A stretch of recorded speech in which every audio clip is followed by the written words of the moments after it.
રોજ સવારે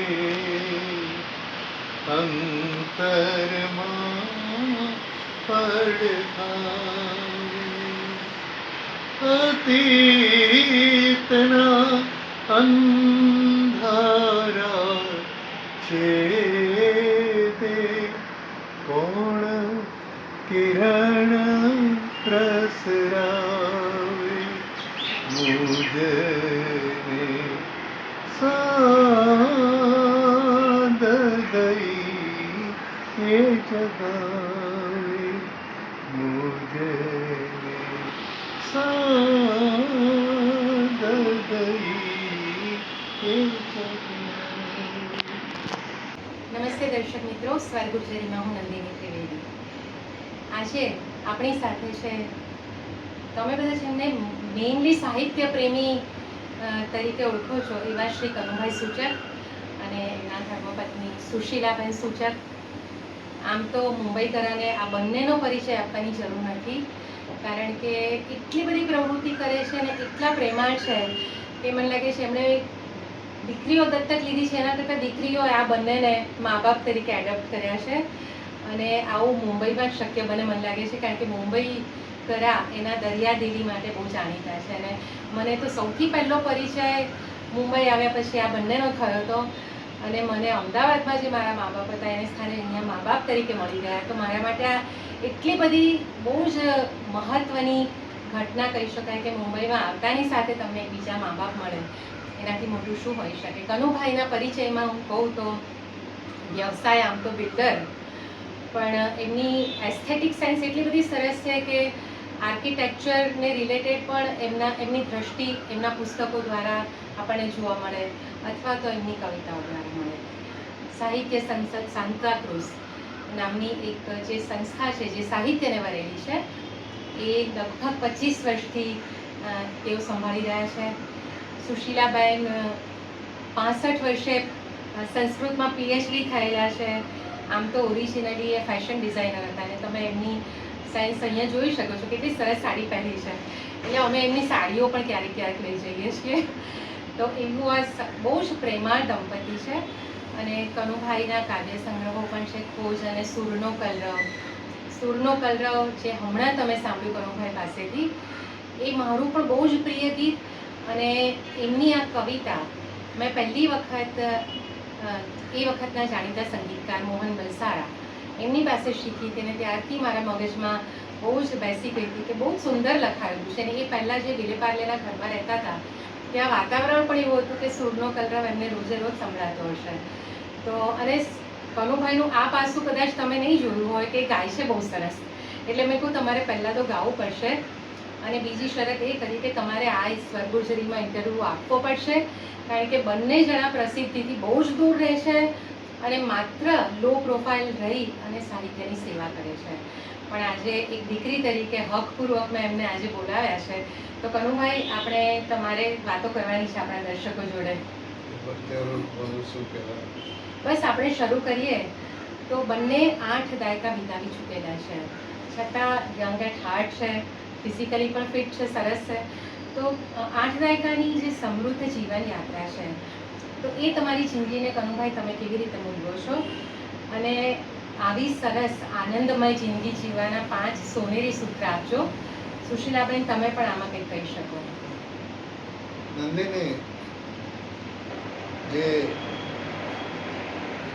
6ઠ્ઠા વર્ષ નાનો હતો ત્યારે એક ખેડૂત કુટુંબના અમે પડોશી હતા અને ત્યાં દિવાળી માસી અને ભાણાભાઈ આ ખેડૂત લોકો, એની પાસેથી મને જે પ્રેમ મળ્યો અને મારા બા તો અત્યંત વિદ્વાન બી ખરા, એમનું વાંચન બી બહુ, અમારી પાસે બી એ જ કરાવ્યું કે 6ઠ્ઠા વર્ષે કે 7મા વર્ષે મેં મહાભારત વાંચેલું અને રામાયણ વાંચતા એક બાળ વૃત્તિ તરીકે મને એક ચોપાઈ સમજાતી નહોતી, ત્યારે મેં રામજી મંદિરના એક પૂજારીજીને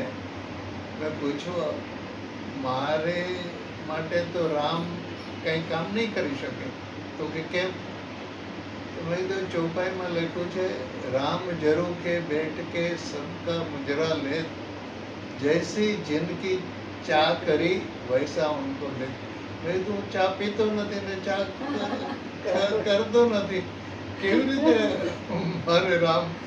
પણ ત્યારથી આ કુતૂહલ વૃત્તિ પણ ત્યારથી, અને એમાંથી જ તમને વધારે જ્ઞાન મેળવવાની ઈચ્છા થતી જાય. અને એ જ રીતે મને સારા શિક્ષકો મળ્યા. કદાચ બાળવયમાં થોડો વધારે તોફાની પણ હતો, એટલે મારે દર વર્ષે લગભગ સ્કૂલો બદલવી પડી, ગામ બદલવા પડ્યું. ઓહો. અને એનાથી મારી જે દ્રષ્ટિ હતી એ વધારે સમજદાર થઈ, એમ કહું, વિશાળ થઈ કરતા વધુ સમજ આવી. લોકો સાથે વ્યવહાર કરતા શીખ્યો, લોકોના સારાપણા ખરાબપણાની સમજ પણ આવી. પણ એનાથી મારામાં એક પ્રકારની નમ્રતા આવી, અને જે મોટામાં મોટી જે તમે 5 વસ્તુ કહો છો એમાં 5 વસ્તુમાં એક મોટામાં સહેજ મોટી મોટી થઈ ગયું, તો બધાને સંભળાય. પ્રમાણિકતાથી કોઈની બી સાથે ક્યારેય પણ અપ્રમાણિક કે અસત્ય બોલી અને કોઈ પણ લાભ લેવો નહીં. આ મારી જિંદગીનો મુખ્ય નિયમ. મૂલ્ય મંત્ર અને હંમેશ માટે રહ્યો. મારા વ્યવસાયમાં બી મેં ક્યારેય પણ કોઈ પણ પ્રકારની ચોરી કરવાનો પ્રયત્ન કર્યો નહીં. આ ઉપરાંત મારા જીવનમાં જે એક પ્રોફેસર તરીકે જો મને કોઈની બહુ જ અસર થઈ હોય તો એ ગોરધનરામ ત્રિપાઠીના ભાણેજ ઉપેન્દ્ર પંડ્યા અમારા પ્રોફેસર હતા કોલેજમાં. અને ઉપેન્દ્રભાઈના હિસાબે જ મને ઉમાશંકરભાઈ જોશી અને અન્ય સારા સારા સાહિત્યકારોના પરિચયમાં આવ્યો. ઉપેન્દ્રભાઈ પંડ્યા જેવો શુદ્ધ ભાષા અને એમની રજૂ કરવાની જે રીત એ એટલી બધી મારા માટે આદર્શ થઈ ગઈ કે હું હંમેશા માનું કે બને ત્યાં સુધી ભાષા શુદ્ધિનું ધ્યાન રાખવું જોઈએ. પણ જે મુખ્ય વાત આપણે કહીએ ને કે ઓવરઓલ આખી જિંદગી તરફ તમે પાછળ જુઓ છો તો તમને તમારી જિંદગી કેવી લાગે છે? એકદમ સંક્ષિપ્તમાં કહેવું હોય તો? સંક્ષિપ્તમાં કહું તો બહુ જ સંતોષકારક. મારા જીવનમાં આવેલા બધા જ ની સાથે પ્રેમ રહ્યો છે. કોઈની પણ સાથે વિખવાદ થયો હશે તો પણ મારા તરફથી એમના માટે કોઈ પણ જાતનો ડંક નથી રહ્યો. એક મને નાનકડો પ્રસંગ આવ્યો છે. મારાથી નાની બેન શારદા અત્યારે તો નથી, ગુજરી ગઈ, પણ એણે એક વખત કીધું, ભાઈ, દુનિયાનો ભાર લઈને ફરાય નહીં. તું બધાનું કરે છે પણ એ તારું જરૂર પડે તારું નહીં કરે કામ. કદાચ એના નિરીક્ષણ સાચું હશે, પણ મેં માન્યું કે કોઈની પાસે અપેક્ષા રાખીને જીવન જીવાતું નથી. બહુ સાચી વાત છે. અને એ રીતે હંમેશા હું કહું કે મમતા રાખવી, મમત નહીં રાખવી. બહુ સરસ, સાચી વાત. અને હરીન્દ્ર દવેએ કહ્યું છે ને કે કોઈનો પ્રેમ ઓછો નથી હોતો, આપણી અપેક્ષા વધારે છે. સુશીલાબેન, તમારા જીવનના તમે શું કહો કે તમે આટલું સરસ જીવો છો બંને, તો એના તમારા દ્રષ્ટિએ શું કંઈક સૂત્ર છે કે what is the reason behind? સુખ કરતા આનંદને વધારે મહત્વ આપવાનું. સુખ કરતા આનંદ વધારે મળે. સુખ તો આવે ને જાય, પણ આનંદ તો હંમેશા સતત રહેતો હોય છે. અને Very true. અને એ તો નાની નાની વસ્તુમાંથી પણ મળે. મળી શકે. એટલે એ તમને લેતા આવડે તો તમે હેપી રહી શકો. ઓકે, તો અનુભાઈ, આપણે તમારા પુસ્તક વિશે વાત કરીએ. શિલ્પ સમીપ, એ નામ જ બહુ સરસ છે. અને આમ તો તમે બિલ્ડર છો એટલે શિલ્પ સ્થાપત્યમાં બધા બિલ્ડરોને રસ ના પડે, પણ મેં તમને પહેલાં જ કહ્યું કે એમની એસ્થેટિક દ્રષ્ટિ જે છે એ રીતે શિલ્પ સમીપે પુસ્તક બહુ જ સુંદર બન્યું છે. તો એ વિશે તમે વાત કરો. એનો મુખ્ય શ્રેય તો નંદિની તને જાય છે.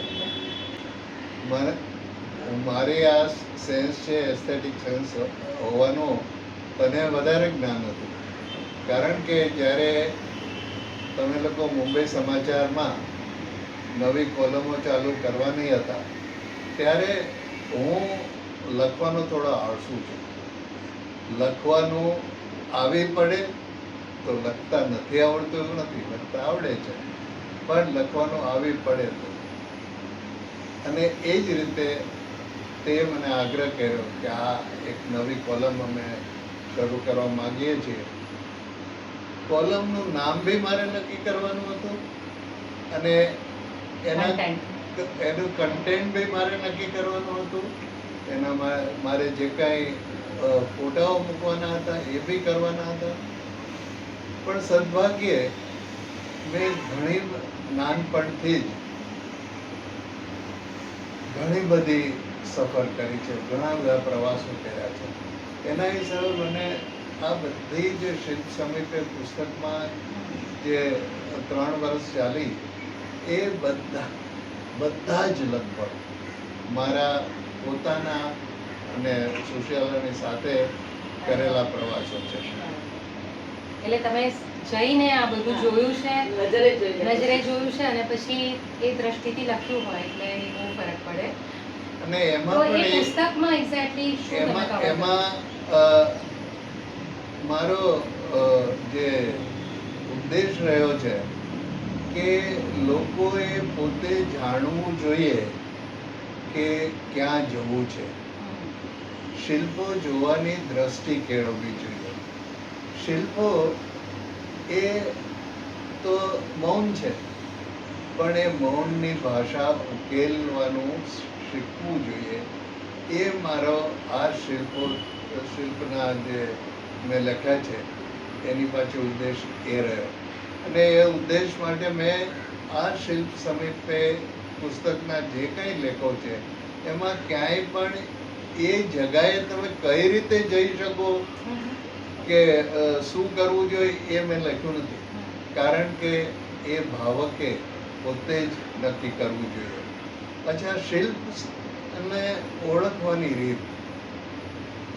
શિલ્પ છે એક, મેં જેમ કહ્યું કે મૌન છે, પણ દરેક શિલ્પની પાછળ એક ઇતિહાસ રહેલો હોય છે. અને એ ઇતિહાસ આપણી સંસ્કૃતિનો ઇતિહાસ પણ હોઈ શકે છે, હોય જ છે. હવે દાખલા તરીકે આપણે આપણા માતા પિતાની ફોટા તરફ નમન કરીએ છીએ જોઈને, ત્યારે આપણા મનમાં હોય છે કે માતા પિતાએ અમારા માટે શું કર્યું છે, કે એ માતા પિતાના હિસાબે આપણે શું મેળવ્યું છે, કે આપણે શું કહેવું છે. તો આ શિલ્પો છે એ રીતના છે. પણ એ શિલ્પોમાં જે ભાવ સંક્રમણ થાય છે એ એક શિલ્પીએ કરેલું હોય છે. એ જે સમજો હોય, જો માતાજીનું શિલ્પ હોય તો માતાજીના તરફની શિલ્પીની ભક્તિ હોય તો એ ભક્તિ જે શિલ્પમાંથી તમારામાં બી સંક્રમણ થશે. અને એનાથી પણ વિશેષ બીજી વાત છે કે જે સમયમાં એ શિલ્પોનું નિર્માણ થયું ત્યારની સંસ્કૃતિ, ત્યારનો ઇતિહાસ એ આપણને એક બોધ આપે છે. એટલે શિલ્પો પાસે જવું, અને શિલ્પો મૌન હોવા છતાં જ્યારે તમે આ ઇતિહાસ સાથે જાઓ ત્યારે એની વાચા ખુલે છે. અને એ વાચા તમારા પોતાને શ્લોક, સાહિત્ય કે સંસ્કૃતિ એ બધાનો તમારામાં સંક્રમણ થાય છે. બહુ સાચી વાત છે. તમે શિલ્પ પાસે જાઓ તો એને એ દ્રષ્ટિથી જુઓ તો તમને ડેફિનેટલી એમાંથી એક સ્ટોરી મળે. તો એ સ્ટોરી તમે તમારી દ્રષ્ટિથી આલેખી છે તો એ બહુ સરસ પુસ્તક બન્યું છે. દેખાવમાં ખૂબ સુંદર છે. જેમને રસ હોય એ લોકો ખરીદી પણ શકે છે. આ શિલ્પ સમિતિ જ્યારે મારા લેખો પૂરા થયા ત્યારે મેં સામેથી કહ્યું કે હવે મારી પાસે લખવા જેવું બાકી રહ્યું નથી. તો એ બંધ કર્યા પછી કાંતિભાઈ પટેલ એનો મને ફોન આવ્યો. મને પ્રોફેસર કાંતિભાઈ પટેલ બહુ જ સુજ્ઞ અને બહુ જ સારા માણસ છે, વિદ્વાન માણસ છે. એમણે કહ્યું કે કનુભાઈ આ મેં તમારા બધા જ લેખો વાંચ્યા છે. આવો પ્રતિભાવ તો ઘણા બધા સારા સારા લોકો તરફથી મળતો રહ્યો, પણ મને થાય છે કે આ જો પુસ્તક રૂપે થાય તો બહુ સારું. મેં કહ્યું કાંતિભાઈ મને પુસ્તક રૂપે પ્રગટ કરવામાં મારો પોતાનો કોઈ રસ નથી, પણ જો કોઈ રસ બતાવે જે પબ્લિશર, તો જે રીતે અન્ય સાહિત્યકારોને કે જે પુસ્તક સર્જકોને જે રીતે એનો કમિશન આપતા હોય એ આપે અને પૂરેપૂરો ખર્ચો એ ઉઠાવે તો હું મારી ના નથી. અને એવું અરુણોદય પ્રકાશન ચંદ્રમૌલીએ એક ઉઠાવ્યું અને 1000 કોપી 4 મહિનામાં બધી જ વેચાઈ ગઈ. એટલે એને સારો પ્રતિસાદ થયો. તો સુશીલાબેન, તમને હવે એક પ્રશ્ન છે. બોલો. કે તમે બંને બધા માટે બહુ પ્રેરણારૂપ છો, તો જીવન રસને કેવી રીતે માણો છો અને સહજીવન જે તમારું છે એ આદર્શ સહજીવન કોને કહી શકાય એ તમે અમારા દર્શકોને કહો. મને તો વાંચવાનું ને ઘણી પ્રવૃત્તિઓ બધો એમની સાથે કરવાનો શોખ છે, પણ વધારે રસોઈમાં શોખ. અને બીજો મને મારું બુટીક હતું આપણે જૂન સ્કીમમાં, અને ત્યારે બુટીકનો કોઈને અર્થ ખબર નહોતી. એ સમયે અમે બુટીક ચાલુ કર્યું હતું. એમાં પ્રેરણા અમની હતી કે મેં બે ઘેર તારા માટે ખાલી રાખ્યા, તારે જે કરવું હોય તે કર. એટલે મેં બુટીક ચાલુ કર્યું અને ફેશન ડિઝાઇનિંગ માટે. અને એમાં જયા ભાદુરીએ એનું ઓપનિંગ કર્યું. અને પછી પણ એ બધા પિક્ચરની બધી આપણે એક્ટ્રેસો અને એ બધા માટે પણ તમે ડિઝાઇન કરતા હતા. નાટકવાળા બધા હતા. અને મારો બધો આદર્શ એ હતો કે એ લોકોને બરાબર ફિટિંગ આપવાનું, સારું ડિઝાઇન આપવાની સારી, અને ટાઈમસર આપવાનું. એટલે બહુ જ પ્રખ્યાત થઈ ગયું હતું. નિમિઝ બુટીક નામ હતું. અને પછી બીજી પ્રતિકૃતિની બનાવે. હા, અને જે બન્યું હોય એની પાછી બીજી ડિઝાઇન નહીં બનાવવાની. યુનિક રહે. તે કેટલા વર્ષ તમે કર્યું? 18 વર્ષ. ઓહો, તો તમે ફૂલ ટાઈમ જોબ કરી કહેવાય આમ તો. પણ મારે ઉપર જ ઘર અને નીચે હતું, એટલે એ રીતે સરળતા બી હતી. અને બુટીક બંધ કર્યું પછી મારો દીકરો કહે કે મમ્મી આવું કરે શું બેઠા છે, કંઈક કરો ને, તમને ગમતું કંઈક, તમને સંસ્કૃત ગમે છે તો કંઈક સંસ્કૃતમાં કરો. એટલે પછી મેં સુધી BA-માં સબસિડરી સંસ્કૃત રાખ્યું હતું. એટલે હું ગઈ કાલીના યુનિવર્સિટીમાં અને મેં કીધું મારે પોસ્ટ ગ્રેજ્યુએશન સંસ્કૃતમાં કરવું છે. તો મને તરત એડમિશન મળી ગયું, કારણ કે મારો સંસ્કૃત બેઝ હતો. અને એ 2 વર્ષ તો હું સાચી વિદ્યાર્થીની જીવન કેવું હોય એ મેં ખૂબ માન્યું.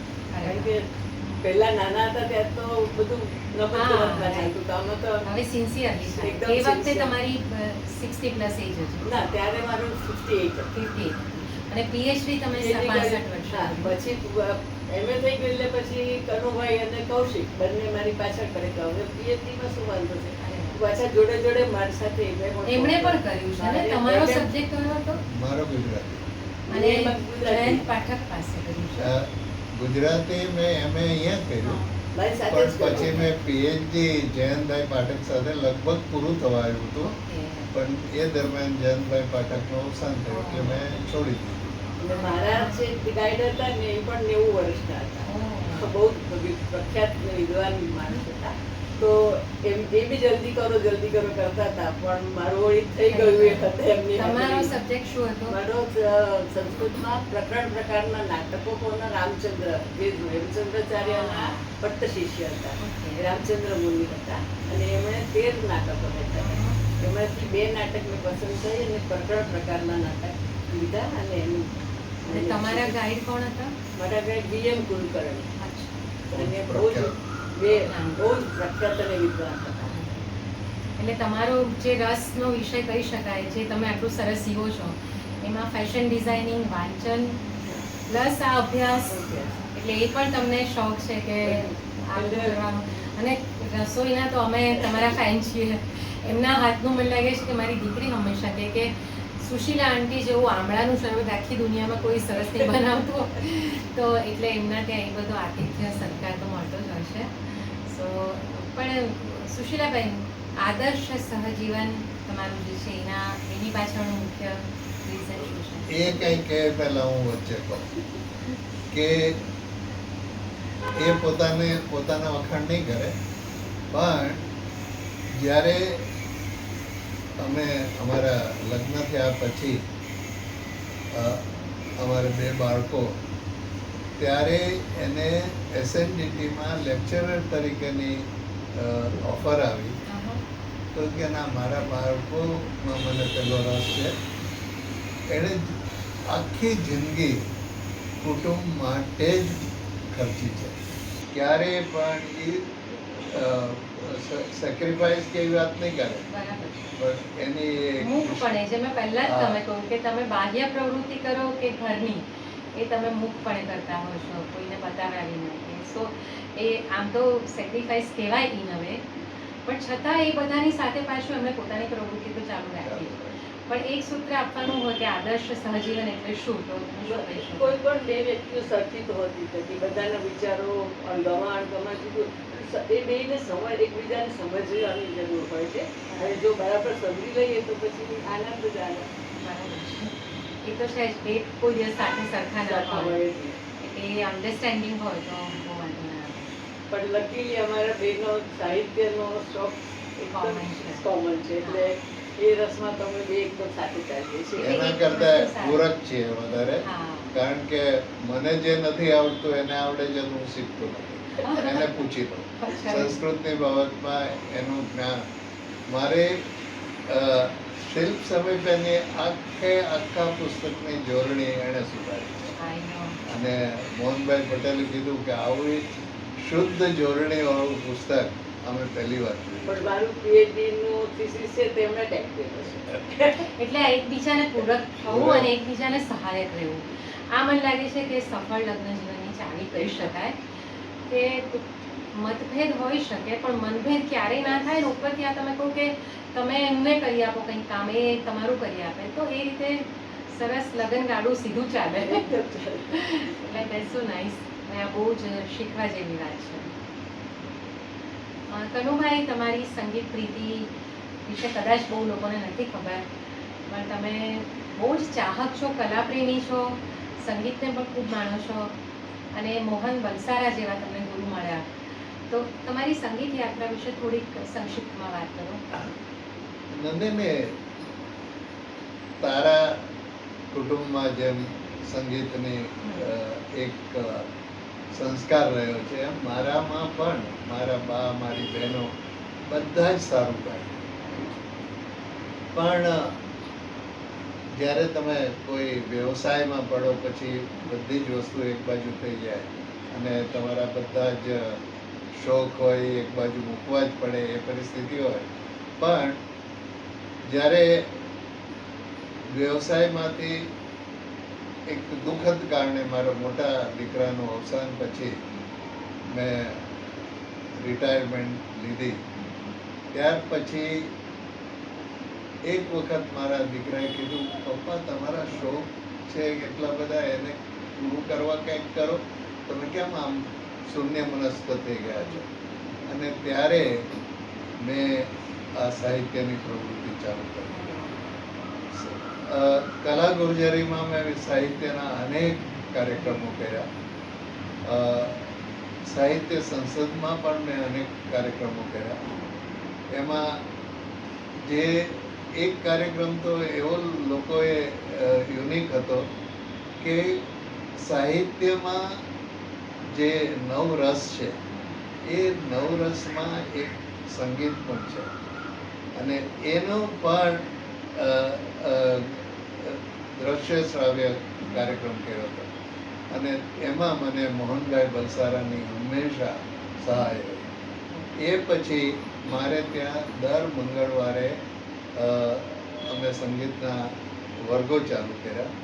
એમાં તું પણ પછી જોડાઈ હતી. મોહનભાઈ બલસારાના જે કમ્પોઝિશનો છે એ એટલા સુંદર મને લાગે છે કે મારો ગાવાનું મેં જ્યારે મોહનભાઈના આગ્રહથી ચાલુ કર્યું અને સુશીલાએ તો એના હાર્મોનિયમ પર એનું ચાલુ ગવરાયું કા સુશીલા.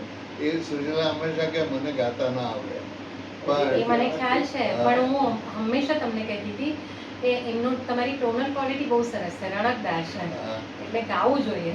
પણ એને સાંભળવું બહુ ગમે છે વધારે. શાળા જીવનથી એને એવો પોતાનો જ પૂર્વગ્રહ પોતે ઊભો કરી હા, દીધો. પણ એ આજે આપણે તોડવાનો છે. તમે જે મોહનભાઈના સરસ કમ્પોઝિશનની વાત કરી, તો મોહનભાઈએ કનુભાઈના પર ઘણા બધા ગીતો કાવ્યો કમ્પોઝ કર્યા છે. એમાંથી મેં પણ 2-4 ગાયા છે. રેખા ત્રિવેદી, રવિન્દ્ર સાથે જેવા ઘણા, સોલી કાપડિયા, આ બધાએ પણ એમના ગીતો રેકોર્ડ કરીને ગાયા છે. અનફોર્ચ્યુનેટલી સીડી ને કેસેટમાં હતા એ વખતે, એટલે એ અત્યારે કદાચ અવેલેબલ નથી ને, પણ એ તમે કરજો, મારું એક સજેશન છે. જો સીડી હોય તો કન્વર્ટ થઈ શકે. કદાચ મળે. એ બધા છે ને મોહનભાઈના શિષ્યો હતા. એ લોકોએ મારા ગીતો મોહનભાઈના કમ્પોઝિશનમાં પોતાની સીડીમાં પોતે ગાઈને રજૂ કર્યા હા, એ પણ છે. એટલે એ રીતે પણ છે ને આઈ થિંક રેડિયો પર પણ મને લાગે છે રેખાબેનને એવી રીતે તો ગાયા છે. એટલે મારા ખ્યાલથી એ પ્રમાણે છે. તો આપણે એક તમારું જ કોઈક સરસ તમારી પોતાની કવિતા અને કમ્પોઝિશન મોહનભાઈનું અને બે સાથે કંઈક સંભળાવો. સુશીલાબેન મોટેથી ગાજો, તમારે ગાવાનું છે. પ્રયત્ન કરીશ. ચાલે ચાલે છે. તમારી થાય તો તમારું બહુ સરસ ગીત છે. ચાલે સખી એકડો ફરીથી આમ ઘૂંટી ચાલે મીંડા બધાને કોરે મૂકી ચાલે સખી એકડો ફરીથી આમ તૂટી. વાહ, બહુ સરસ ગીત છે. આ છે ને જીવનની બી વાત છે કે જ્યાં ક્યાંક ભૂલો થઈ હોય એ બધા મીંડાઓને દૂર કરીને ફરીવાર જીવન આ શરૂ પણ જો કરવાનું. તમારી પાસેથી કેટલી સફળ લગ્ન જીવનની મળે છે કે ફરીથી ઝઘડા તો થાય પણ એ બધા મીંડા ગાડીને ફરીથી શરૂઆત કરે. રિયલી વેરી નાઇસ, બહુ સરસ પોએટ્રી છે. આપણે સાહિત્ય સંસદ સાન્તાક્રુઝની વાત કરીએ. સાન્તાક્રુઝમાં શરૂ થઈ હતી મને લાગે છે પ્રવૃત્તિ, એટલે એનું નામ સાહિત્ય સંસદ છે. તો એ પ્રવૃત્તિ વિશે થોડીક વાત કરો. અને હવે તો તમે બહુ જ એકલા હાથે આખો ભાર સંભાળો છો. અને મિત્રો, કનુભાઈનું એક બહુ જ એમની પ્રશસ્તિ કરું તો બહુ બધા વિશેષણો મળે, પણ he is very discipline person. સાહિત્ય સંસદનો દર ગુરુવારે અહીંયા પ્રવૃત્તિ ચાલે છે. 7 વાગ્યાનો ટાઈમ છે. 7:05 શરૂ થઈ જ જાય અને 7:40 કે 7:45 પૂરું કરી જ દેવાનું. એટલે બહુ જ સરસ એક ધારી રીતે આ પ્રવૃત્તિ ચાલે છે. તો એના વિશે થોડીક વાત કરો. સાહિત્ય સંસદ 25-26 વર્ષથી તો હું ચલાવું છું, પણ આ 100 વર્ષ ઉપરાંત ની એની જે શરૂઆત કનૈયાલાલ મુનશીએ ચાલુ કર્યું, પછી ઘણા વર્ષો બંધ રહ્યું, પછી રામપ્રસાદ બક્ષી મહાપ્રકાંડ સંસ્કૃતના વિદ્વાન અને જેમનું કહી શકાય કે જ્યારે એમણે લખેલું હોય તો જાણે બ્રહ્મવાક્ય હોય એવું એમનું સાહિત્ય તરફનું પ્રદાન. એટલે હું માત્ર જીવનમાં એક જ વાર મળ્યો છું જે મારા જયસીસની કારકિર્દી દરમિયાન એકવાર એમની સ્કૂલમાં પ્રોગ્રામ, પણ ત્યારે મારી જે એનો પ્રભાવ પડ્યો હતો એ જ્યારે મારી પર સાહિત્ય સંસદ ચાલુ કરવાનું આવ્યું ત્યારે મેં હંમેશા રામપ્રસાદ બક્ષીજીની ચરણ પાદુકામાં સંભાળવાનું, એની પૂજા કરવાનું. હું મારામાં કોઈ શક્તિ નથી.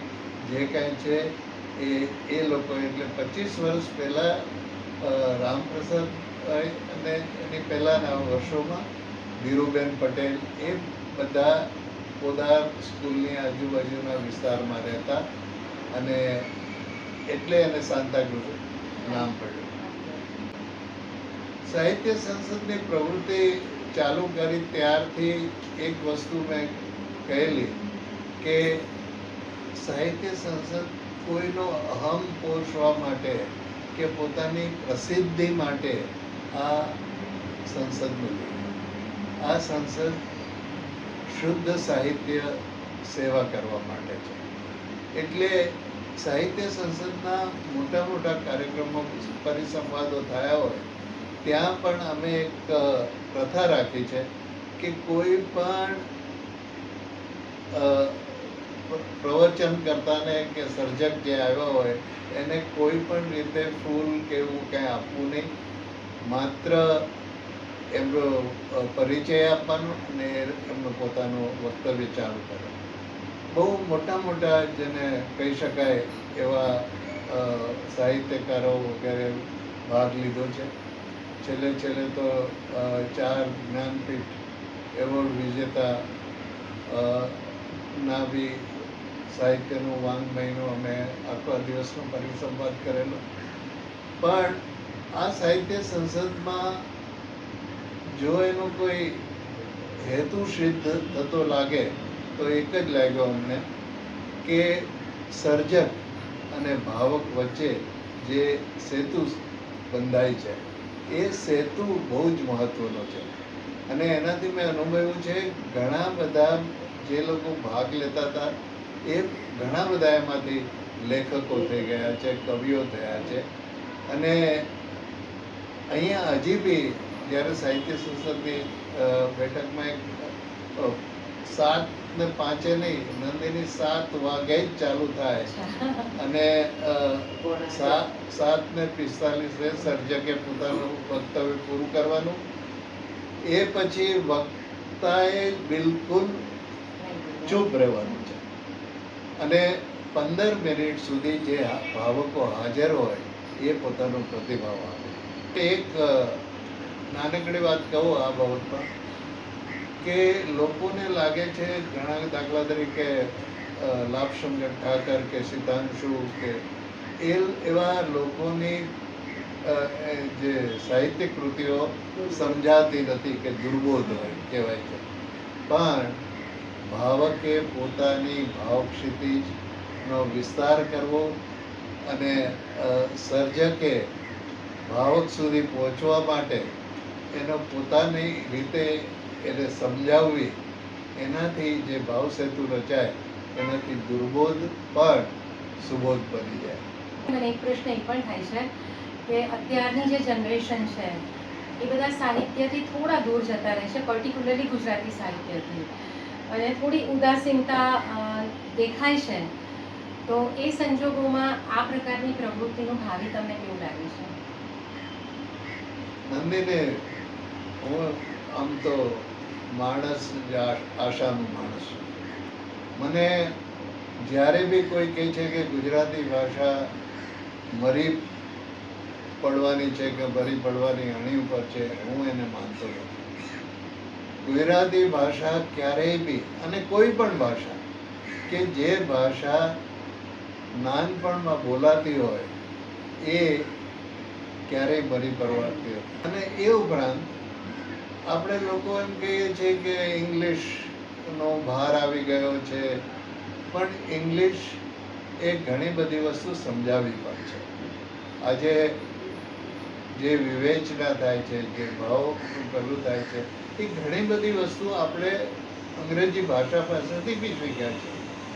અને આ બાળકોમાં નંદિની તને તો ખબર છે, નાના નાના છોકરાઓ એટલે માત્ર 20-25 ના સારા સારા કવિઓ થયા છે, સારા સારા લેખકો થયા છે, અને અત્યારે પણ નવી પેઢીમાં આ વસ્તુ આવી છે. નવી રીતે નવા ઉન્મેષથી સાહિત્ય રચાતું બી થયું છે. એટલે મને આશાવાદી છું. હું બહુ જ આશાવાદી છું. અને તમે વિચાર કરો કે આ સાહિત્ય સંસદના 52 અઠવાડિયા સુધી 52 સર્જકોને બોલાવવા, અને એ સર્જકો ક્યારેય ના નથી પાડતા, અને જે સેલિબ્રિટી કહેવાય એવા સર્જકો સામેથી આવે છે. અને આ લોકોને કોઈ પુરસ્કાર આપીએ છીએ, ખાલી પાણી પડ્યું હોય છે, પાણી પીવું હોય તો પીવે અને બધા જાય. અને તો પણ સતત 20 થી 25 જણાની હાજરી સતત હોય છે. અને ક્યારેક તો 40-50 આવા નાનકડા હોલમાં બેસતા હોય છે. એટલે મને તમને આશા સંપૂર્ણ છે કે સંપૂર્ણ આશા છે. અને આ પ્રવૃત્તિ થતી રહેશે. મેઇન વસ્તુ જે છે કે તમે નિરાશને બંધ કરી દો તો કંઈ નહીં થાય. એટલીસ્ટ ભલે જેટલા 50-40 જેટલા લોકો આવે એમાંથી એમના સંતાનો સુધી કંઈક તો પહોંચશે જ. અને હવે મને એ યાદ આવે છે કે તમે જે યંગસ્ટર્સ નવા આવી રહ્યા છે, તો તમારા જ પૌત્ર પૌત્રી વિદેશમાં રહે છે, અને મને ખ્યાલ છે ત્યાં સુધી એ બંને બહુ સરસ ગુજરાતી બોલે છે, સંસ્કૃત પણ સમજે છે, અને ઓમ અને આર્યા નામ પણ તમે સંસ્કૃત રાખ્યા છે. તો એ પેઢી સુધી તમે આપણા સંસ્કારો, સંસ્કૃતિ ને સાહિત્ય કેવી રીતે પહોંચાડ્યું? એ મોટો હિસ્સો સુશીલાને જાય છે. સુશીલા બહુ સારી શિક્ષક છે. હું બહુ જ ખરાબ શિક્ષક. મને છે ડિસિપ્લિન ગમે. એકવાર કોઈને કીધું એ ન સમજે તો બીજી વાર કહેવામાં મને કંટાળો આવે કે એની જે ગ્રાહ્ય શક્તિ છે એ કેમ ઓછી છે. પણ સુશીલા એ મેથ્સમાં પણ બહુ જ હોશિયાર છે. એટલે જિંદગી આખી એને તો જે બાળપણથી શરૂ થાય આજ સુધી એ હંમેશા અવ્વલ નંબરમાં પ્રથમ જ એનો હોય એવી એની શૈક્ષણિક કારકિર્દી છે. એટલે ત્યાં વિદેશમાં, અને એક બીજું શ્રેય જો કોઈને જતો હોય તો મારા દીકરો કૌશિક છે. એણે આગ્રહપૂર્વક કહ્યું કે તમારે વર્ષના 6 મહિના તો અમારી સાથે જ રહેવું પડે. અને અમે લગભગ 25 વર્ષથી સતત ત્યાં ગયા છીએ. એના બે ઓમના જન્મથી અને આર્યાના જન્મથી એની સાથે રહીએ. અને એ લોકો કે અમને દાદા દાદી બુદ્ધિ આપે છે. અને એટલું એમને રામાયણ મહાભારતની બધી જ વાર્તાઓ કહેવાય છે. એમની સાથે ગુજરાતીમાં જ અમે બોલીએ, અને ગુજરાતીમાં સરસ બોલે છે. ઇવન જે કીધું અને રસોઈ કરવાની રીત, આર્યા દાદી પાસેથી રસોઈ પણ ઘણી બધી શીખી છે. કહેવાય ખાસ કરીને ખાંડવી બનાવે છે. અરે વાહ! એટલે કેટલું બધું. એટલે તમે માત્ર સાહિત્ય અને સંસ્કૃતિ જ નહીં, આપણી ટ્રેડિશન છે એ પણ એ લોકો સુધી પહોંચાડી છે. અને આ બહુ જ મોટી વસ્તુ છે. અને તમે સુશીલાબેનની વાત કરી, એમાં મારે એ વસ્તુ પણ દર્શકોને કહેવી છે કે જે પૂરક હોવાની વાત હતી ને એમાં, અને એ અવ્વલ નંબરે પાસ થાય છે, નો વન્ડર. કારણ કે કમ્પ્યુટર છે સુશીલાબેન. કરુણભાઈ જો ભૂલી જાય તો એમને કમ્પ્યુટર ખોલવું ના પડે. સુશીલાબેનને કહી દે એટલે તરત એમની મેમરીમાંથી બધું બહાર આવે. આ પણ એક બહુ મોટી વાત છે. એટલે તમે સુશીલાબેન કંઈ કહો કે તમે પર્ટિક્યુલરલી છોકરાઓને શું આપ્યું છે? અમે જઈએ ત્યારે એ લોકો અમારી સાથે 24 કલાક રહેતા હોય છે છોકરાઓ. એટલે ઉઠે ત્યારથી અમારી સાથે. અને મેં પહેલેથી જ એ લોકોને કીધું કે મારી સાથે ગુજરાતી જ બોલવાનું. એટલે તો કે મેં કીધું આઈ ડોન્ટ નો ઇંગ્લિશ. તો કે તમે ઇંગ્લિશ તો બોલ્યા પણ મેં કીધું નહીં, તમને ગુજરાતી આવડે ને એટલા માટે કહું છું. એટલે ગુજરાતીમાં વાત કરે, પછી પ્રાર્થના કરીએ રોજ રાત્રે, ત્યારે એક સંસ્કૃતના શ્લોકો બધા શીખ્યા. અમને તો સંસ્કૃતના શ્લોક પછી શીખે, પહેલા એનો અર્થ થયો. અને પછી એ આખો ને એની મેમરી બહુ સારી છે એટલે એકવાર બે વાર હું બોલું એટલે આખો શ્લોક એ પછી બરાબર બોલી શકે અને એવી જ રીતે આર્યા પણ શીખી ગઈ છે. કેટલા શ્લોકો આવડે છે એને લગભગ 30-35 શ્લોકો. કોઈ કહે કે તને શું આવડે છે તો કે તમારે શું સાંભળવું છે કયા ભગવાનનું બોલવું ઓહો, અરે વાહ. એટલે આ જ મુખ્ય વસ્તુ છે કે આપણે નવી જનરેશન સુધી આ બધું પહોંચાડશું તો એ લોકોને ગમશે અને સમજશે. અને સૂતા વખતે પણ એ લોકો પ્રાર્થના બરાબર કરે. ઓકે. એટલે હવે અહીંયા આવ્યા હોય ને ત્યાંથી કે હું પ્રાર્થના મને બહુ જ સ્ટ્રેસ છે દાદી ચાલો જ પ્રાર્થના કરીએ તો અહીંયાથી અમે એને સાથે બોલીએ અરે પ્રાર્થના. વાહ. એટલે આ પણ એક મંત્રની અને સંગીતની શક્તિ છે. એક મોટામાં મોટી વાત કે આ પ્રાર્થના કરવા માટે મારી આર્યા પોતાના રૂમમાંથી ઘણીવાર કંઈ સ્ટ્રેસ હોય તો કે દાદા હું અહીંયા બાજુમાં કોચમાં સૂઈ જવાની છું. પણ આ પ્રાર્થના આપણે શું કામ કરવી જોઈએ એનો શું ફાયદો? ત્યારે વિવેકાનંદને એક વાત કરી હતી એને કે કોઈ એને પૂછ્યું પ્રાર્થના કરવાથી શું થાય છે. હું પોતે બહુ શ્રદ્ધાળુ માણસ નથી કે ભગવાનની વાતમાં આસ્તિક નથી, પણ વિવેકાનંદજીએ બહુ સરસ કહ્યું કે પ્રાર્થના કરવાથી કાંઈ મળતું નથી પણ આપણે લૂઝ કરીએ છીએ આપણું સ્ટ્રેસ અને એ લૂઝ કરીએ છીએ એ જ મોટામાં મોટી પ્રાર્થનાની શક્તિ છે. અને આર્યા તે દિવસે આરામથી સૂઈ ગઈ. એટલે અને હવે અમે પોતે થાક્યા છીએ, હવે ઈચ્છા નથી બહુ વારંવાર. પણ એ તો આવશે, શંકા નથી, અહીંયા આવશે. એ લોકો બહાર ભણવા જતા રહ્યા છે. બરાબર છે, મોટા થઈ ગયા પોતાની પ્રવૃત્તિમાં હોય એટલે. કનુભાઈ, એક કલા ગુર્જરીની તમે વાત કરી હતી કે તમે બહુ બધી પ્રવૃત્તિ કરી છે અને આપણી ઓળખાણ પર એ રીતે થઈ હતી. તો તમે સંગીતની વાત કરી, મોહનભાઈની વાત કરી, તો એકાદ તમારી રચના તો સાંભળી પણ બીજા કોઈ કવિની એકાદ કોઈ રચના હોય સંભળાવો. એક મને બહુ ગમતી રચના છે જે મેં મકરંદભાઈ દવેની રચના છે અને મેં એમની સામે બી 2 વખત ગાઈને બતાવી હતી. જે હું અંતરો ભૂલી જાઉં તો મકરંદભાઈ યાદ કરીને બતા અને મારી એ રીતે રટવાની બહુ ઓછી શક્તિ છે, પણ એ સંભળાવું. મોજ ચલી દરિયાની મારકની મોહતાજ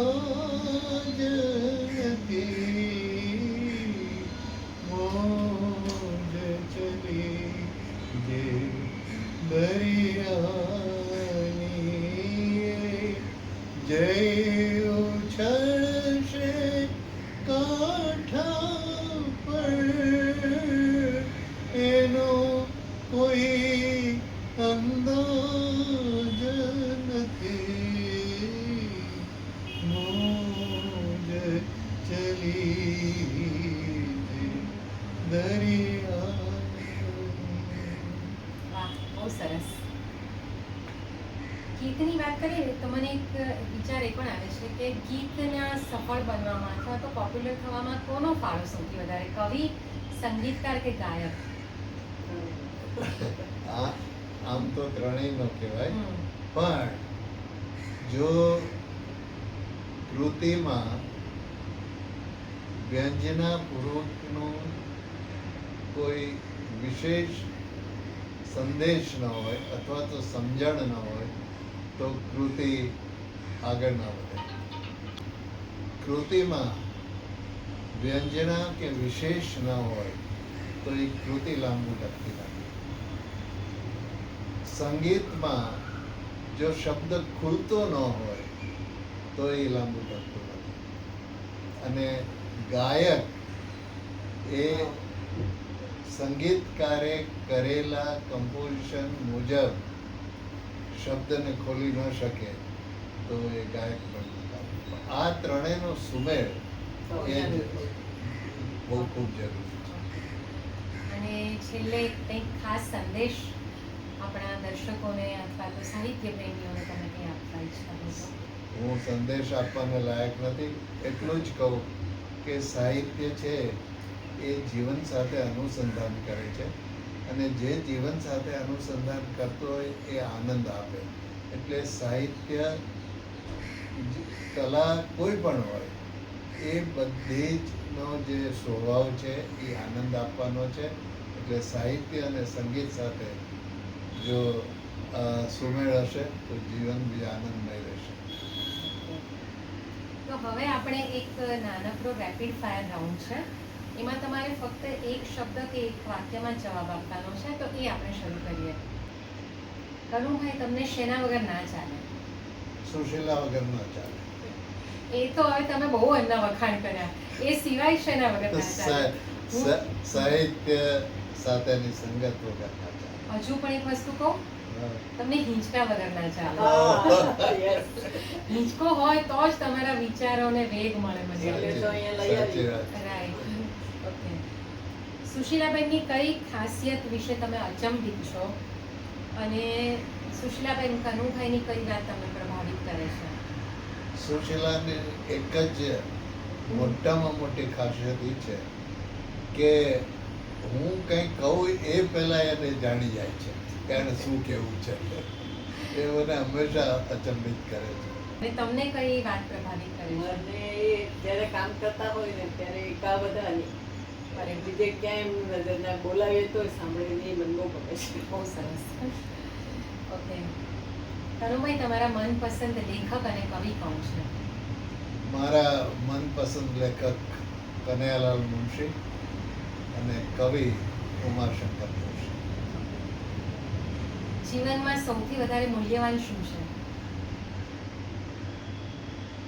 મને પૂછો. તમે બંને જવાબ આપો. આનંદ, સંતોષ. સન્માન આપવું અને આનંદથી રહેવું. બહુ સરસ. તમારે કવિ ને લેખક વિશે કંઈ કેવું છે? મનપસંદ? મારો કાલિદાસ. હા. સંસ્કૃતમાં તમે કવિ કુલ ગુરુ સાહેબ કાલિદાસ. અને એની કૃતિ જ તમારી પ્રિય હશે. એકદમ Meghdoot is the best. Right. તમને બંનેને આ પ્રશ્ન છે. તમારે માટે સ્ટ્રેસ બસ્ટર શું છે? એક તો જ્યારે સ્ટ્રેસ આવવાના તકો જ ઓછી આપીએ, પણ સ્ટ્રેસ હોય ત્યારે અમે બંને ચર્ચા કરી લઈએ કે આ વસ્તુ છે અને ઉકેલ ત્યાં જ મળી જતો હોય છે. એટલે બીજું કંઈ કરવાની જરૂર નથી. મને થોડાક બ્લેન્ક થઈ જતા આવડે છે, એટલે હું પછી એવું કંઈક થાય ત્યારે હું બધું વિચારવાનું બંધ કરી દઉં અને શાંતિથી બેસી. કારણ કે ઘણાને એવું હોય કે સ્ટ્રેસ હોય તો કંઈક સંગીત સાંભળે, વાંચવા યા ચાલવા જેવું કંઈ નહીં, હું જસ્ટ બસ એકદમ મૌન અને પ્રેમ. બહુ સરસ. કનુભાઈ, જીવનમાં ઉતારવા લાયક પ્રેરણાદાયક પંક્તિ અથવા શ્લોક તમારો કયો? આબુની પહેલી મારી જે પ્રવાસ હતો એ નખી તળાવને આંગણે ઉમાશંકરભાઈએ લખેલી એક પંક્તિ, સૌંદર્યોપી ઉર્જરણ ગાશે પછી આપ મેળે. આ પ્રેરણા એટલે કે મારા બધા જ પ્રવાસોમાં સૌંદર્યને માણવાનું અને પોતાનામાં ઉગાડવાનો જે પ્રયત્ન કરવાનું મને મન થયું તે આ એક પંક્તિ હતો. અને તમારે માટે? મને તો શંકરાચાર્યનો આત્મષટક સૌથી વધારે ગમે છે. અને અમે લોકો રોજ રાત્રે એક બોલીને પછી જ સૂઈએ છીએ. તો એની પહેલી પંક્તિ બિલકુલ સંભળાવો. પહેલું શ્લોક સંભળાવીએ. બંને સાથે બંને સંભળાવો. સાથે બોલશું. मनोबुद्ध्याकार चित्तानिनां न च श्रोत्रजीवे न च घ्राणनेत्रे न च लोमो न तेजो न वायो चिदानन्दरूपं शिवोऽहं शिवोऽहं चिदानन्दरूपं शिवोऽहं. નંદિની, પણ આનો તો તારા પિતાશ્રી જયંતભાઈ પંડ્યાએ સમજ શ્લોકે અનુવાદ કર્યો છે બહુ સુંદર છે. અને બહુ સુંદર કર્યો છે. તો તું ગાઈને સંભળાવ. તું ગાઈને અચ્છા, ગાઈને સંભળાવવાનું હા છે. બિલકુલ, કારણ કે તું છે ને તમારા માટે જગત કિંકીણી છે. તારો અવાજ અમને એટલો બધો રૂપાની ઘંટડી જેવો લાગે. આ તમે આપેલું એક મારા માટે બહુ જ સારું બિરુદ છે. એકચ્યુઅલી મારા બહુ વર્ષો પહેલા મારી સ્કૂલના પ્રિન્સિપાલ મને રૂપાની ઘંટડી કહેતા હતા, પણ તમે સંસ્કૃતના વિદ્વાન છો અને તમે રજત કિંકણી કહ્યું, તો આઈ એમ સો ઓનર્ડ. ઓકે, હું તમને એ થોડુંક ગાઈને સંભળાવું. એમાંનો જ એક બંધ છેલ્લો જ છે, એ છેલ્લો. સંભળાવું. નિરાકાર છું હું અને નિર્વિકલ્પ, વિભુ છું સદા વ્યાપ્ત, સર્વત્ર છું હું. રહું છું સમત્વે, નથી પંથ મુક્તિ, ચિદાનંદ રૂપે શિવોહમ શિવોહમ, ચિદાનંદ રૂપે શિવોહમ શિવોહમ, ચિદાનંદ રૂપે Shivoham Shivoham. Thank you so much. તમે અમને, મને કરતાં અમારા દર્શકોને આનંદ આપ્યો અને વહેંચ્યો, એના માટે તમારા ખૂબ આભારી છીએ અમે સ્વર ગુર્જરી તરફથી. નંદિની, આ સ્વર ગુર્જરી કેટલા વર્ષથી તું ચલાવે છે ને એમાં તે જે બધાના પરિચય કરાવ્યા છે એ કામ સહેલું નથી.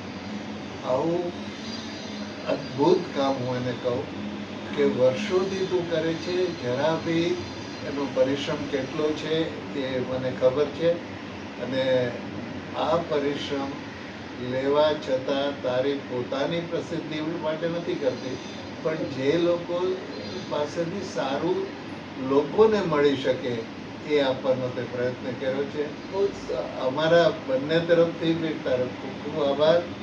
અને હવે હું તને કહું કે તું દીકરી છો એટલે આ ઇન્ટરવ્યુ હવે અમે નહીં આપ્યો. કોઈ આપે. કંઈ નહીં, મને આપ્યો ને. મારો તમે જે વાત કરીને એક જ હેતુ છે કે આપણું સાહિત્ય, કે આપણું સંગીત એ લોકો સુધી પહોંચે. અને આ એક બહુ મોટું ડિજિટલ જે માધ્યમ છે એ બહુ મોટું છે કે 25 વર્ષ પછી પણ તમારી વાત કોઈને સાંભળવી હોય તો થઈ એનો શકે. સારો ઉપયોગ એ છે. સારો ઉપયોગ છે. બાકી મારી તો પ્રસિદ્ધિનો પ્રશ્ન જ નથી આવતો. એટલા બધા સંગીતકારોના ઇન્ટરવ્યુઝ કર્યા છે, સાહિત્યકારોના કર્યા છે, તો આ રીતે લોકો સુધી આપણો પહોંચે. એ પહોંચાડવાનો. ઉપરાંત તારી પુસ્તકો પણ આ વિષયના બહાર પડ્યા છે. બહુ સુંદર પુસ્તકો છે. બસ એટલે આ બધું આપણે લોકો સાથે વહેંચીએ એ જ આનંદ છે. Thank you once again. આભાર. આભાર તારો.